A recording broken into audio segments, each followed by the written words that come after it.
Hello viewers, welcome my channel. আশা করি আপনারা সবাই ভালো আছেন এবং আমিও ভালো আছি। আমার নাম পরাণ। সো বরাবরের মতন আমি আজও আপনাদের মাঝে আরেকটি নতুন ভিডিও নিয়ে হাজির হয়েছি। তবে আজ আমি আপনাদের মাঝে যে বিষয়টি শেয়ার করব আর সেটি হচ্ছে যে ইউরোপে আসার জন্য বা ইউরোপের সেনজেন কান্ট্রিতে আসার জন্য পৃথিবীর অনেক দেশের রিক্রুটমেন্ট এজেন্সি রয়েছে, অনেক নামি দামি এজেন্সি রয়েছে। সেই রকমই একটি এজেন্সির কথা আমি আপনাদেরকে শেয়ার করব। যদিও এটি আমার একটা বাস্তব অভিজ্ঞতা এবং বাস্তব অভিজ্ঞতাগুলি শেয়ার করতে আমি সবচেয়ে বেশি পছন্দ করি। আর সেটা হচ্ছে যে ওয়েজার ইমিগ্রেশন, যেটা দুবাইতে খুবই সুপরিচিত। তো আমি আজ দুবাই প্রবাসীদের উদ্দেশ্যে এই কথাটা বলতেছি। যাই হোক, ভালো-মন্দ সব জায়গায় রয়েছে। একটা জায়গা থেকে শুধু যে খালি ভালো হবে কিন্তু তা নয়, মন্দও রয়েছে। তবে মন্দর ভাগিটা সবচেয়ে বেশি এই রিক্রুটমেন্ট এজেন্সির ক্ষেত্রেগুলা। তো আমার ভিডিও স্ক্রিনে অবশ্যই দেখতেছেন উইজার ইমিগ্রেশন। সো এই উইজার ইমিগ্রেশন ডিপার্টমেন্টটি বা কনসালটেশনটি বিভিন্ন সোশ্যাল মিডিয়াতে অবশ্যই তারা পেয়ে গেছে অনেক প্রবাসী ভাইরা। ইভেন মালয়েশিয়া থেকে অনেক প্রবাসী ভাইরা এখানে ট্রাই করেছে বা অন্যান্য দেশে থেকেও ট্রাই করেছে।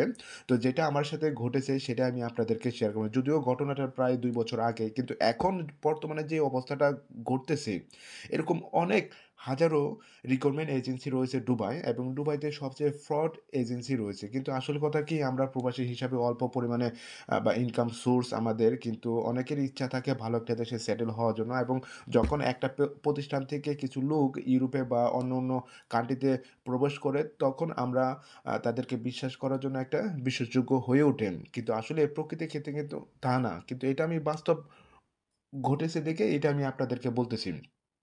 তো এই প্রতিষ্ঠানও বাস্তবে অনেক ভিসা ইস্যু করেছিল, তবে খুব কম। কিন্তু তারা ১ টা ভিসা বা ২ টা ভিসা অনেক ন্যাশনালিটিদের ভিসাগুলা ইস্যু করেছিল পোল্যান্ডের জন্য। বিশেষ করে তারা পোল্যান্ডের ভিসা ইস্যুগুলা করেছে এবং এই যে দেখেন তাদের প্রতারণাটা কি? তারা এখন পোল্যান্ডে অনেক লোক হলে তারা পাঠাইছে, ঠিক আছে? ১ম অবস্থায় এবং 3rd কান্ট্রি ন্যাশনাল হিসাবে তারা অনেক পাঠাইছে। ২১ এবং ২২ সালে ১ম দিক পর্যন্ত তারা অনেক লোক পাঠাইছে। ২২ সালে মার্চের পর থেকে হলেও একটা লোকও তার এই প্রতিষ্ঠান থেকে ভালোভাবে প্রবেশ করতে পারে নাই। কিন্তু এখন যেটা করতেছে, যারা পোল্যান্ডে পৌঁছেছে এবং পোল্যান্ড তারা বিশ্বাসযোগ্য হয়ে গেছে এবং বিশ্বাসের মাধ্যমে এখন কি করছে, পোল্যান্ডেও বৈধভাবে আছে, অনেকের লোকই বৈধভাবে আছে এবং মোটামুটি আম ১ মাস কাজ করলে লাখখানিক টাকা ইনকাম করতে পারে, ৳১,০০,০০০ টাকার উপরও ইনকাম করতে পারে। কিন্তু এখন যেটা করতেছে যে পোল্যান্ড থেকে তারা আবার আমেরিকাতে আম একটা ওয়ার্ক পারমিট দেওয়ার জন্য ইস্যু করেছে। আসলে এটা একদম ফ্রড। তবে হ্যাঁ, এরা কাজ করে ১০%, কিন্তু ৯০% তারা যে ভিসার পলিসি আছে কিন্তু কখনো ফিডব্যাক পাওয়া যায় না। আমি আমার ছোট ভাইয়ের জন্য যেটা আমি বলতেছি, আমার ছোট ভাইয়ের জন্য নিজে আমি ট্রাই করেছি এবং বিশ্বাসযোগ্য মানে অনেক কথাবার্তা এবং ইন্টারভিউর মাধ্যমে অনেক কনভারসেশন করার পরেও কিন্তু তারা ফলাফল পায় না। কিন্তু ফলাফল না পাইছে কিন্তু কোনো সমস্যা না। কিন্তু তাদের যে পলিসি ছিল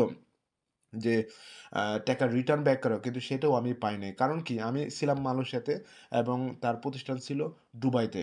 কাকে পাঠাবো দুবাইতে? তো অনেক লোকেরে পাঠাইছিলাম কিন্তু আসলে কোনো কাজও হয় নাই। কারণ হচ্ছে তাদের পলিসিটা হচ্ছে যে তারা রিফিউজ হয়ে গেলে হয়তোবা আরেকবার ওয়ার্ক পারমিট উঠায় দিতে পারে। কিন্তু তারপরেও তারা অনেক ওয়ার্ক পারমিট উঠায় দেয় নাই। কিন্তু রি-আপিল করছে। কিন্তু রি-আপিল তো আসলে সব কোম্পানি করতে পারে, এটা কোনো সমস্যা নাই। কিন্তু তাদের পলিসিটা একদম ব্যাড।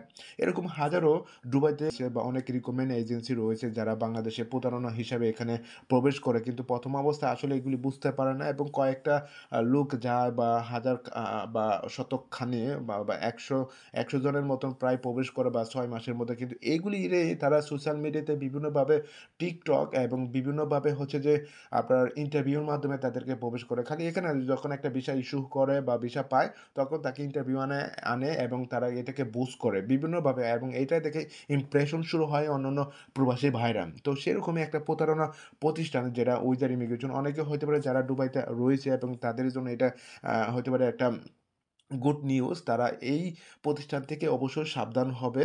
তবে যারাই পড়েছে এই ফাঁদের মধ্যে বা ট্র্যাপের মধ্যে তারা অবশ্যই চিন্তা করতেছে এখন যে আমরা কি করেছি। কখনো ফিডব্যাক পাইতেছি না যে টাকা রিটার্ন ব্যাক বা এগেইন যে ওয়ার্ক পারমিট উঠাবে তার কোনো পলিসি পাইতেছি না। কিন্তু তারা বিভিন্ন রকম ইস্যু দেখায়, আমাদের অফিস আছে, আমাদের কর্মী আছে। কিন্তু এই যে শেখের চেহারাটা দেখলেন, এই যে শেখ খুব ভদ্র না, অভদ্র যেটাকে আমি কি বলব?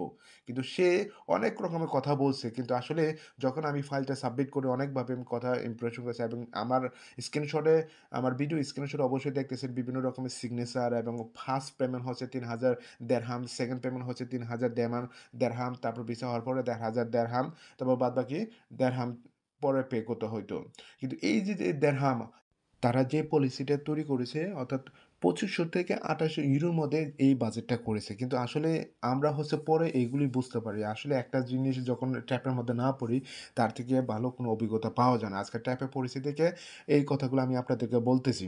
এরকম হাজারো ক্লায়েন্টের থেকে তারা হলে এই ফাইলগুলা রিসিভ করতেছে। মনে করেন ১০০, ২০০ বা ১,০০০ পর্যন্ত ক্লায়েন্ট তারা রিসিভ করতেছে। প্রত্যেকজনের কাছ থেকে যদি ২,০০০ করে ইউরো নেয়, মনে করেন ২ মাসের মধ্যে প্রায় ১,০০০ খানিক ক্লায়েন্ট তারা এরেঞ্জ করেছে। কিন্তু একটা দেশে থেকে ক্লায়েন্ট এরেঞ্জ করেছে না করে নাই। তারা বিভিন্ন কান্ট্রি থেকে এরেঞ্জ করেছে। মনে করেন মালয়েশিয়া, দুবাই, তারপরে কাতার, তারপর বাহরাইন, তারপর হচ্ছে অনেক জায়গা থেকে তারা এগুলি এরেঞ্জ করেছেন।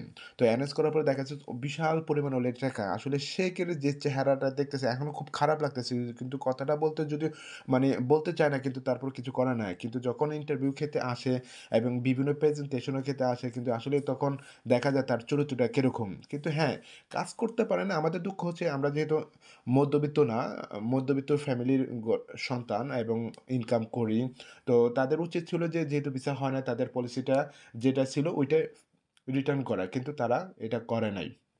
এই কারণে এই দুঃখ কষ্টটা আমি আজকে আপনাদেরকে বললাম। তো যারা দুবাই প্রবাসী হিসাবে রয়েছেন তারা বিভিন্নভাবে প্রতারণা হইতেছেন নিজেও জানি। কিন্তু কারণ এই ভিডিওটা করার উদ্দেশ্য হচ্ছে যে অনেক প্রবাসী ভাইরা আমাকে এসএমএস এবং কমেন্ট করতেছে ভাই এই এজেন্সিটা কিরকম বা এই এজেন্সিটা কিরকম? তো আসলে সব এজেন্সির কথা তো বলতে পারব না। কিন্তু যেটা আমি বাস্তবে ফেস করেছি ওইটাই আমি আপনাদেরকে বললাম। তো যে যেখান থেকে ফাইল প্রসেসিং করবেন অবশ্যই দেখে শুনে করবেন এবং চিন্তা ভাবনা করে করবেন।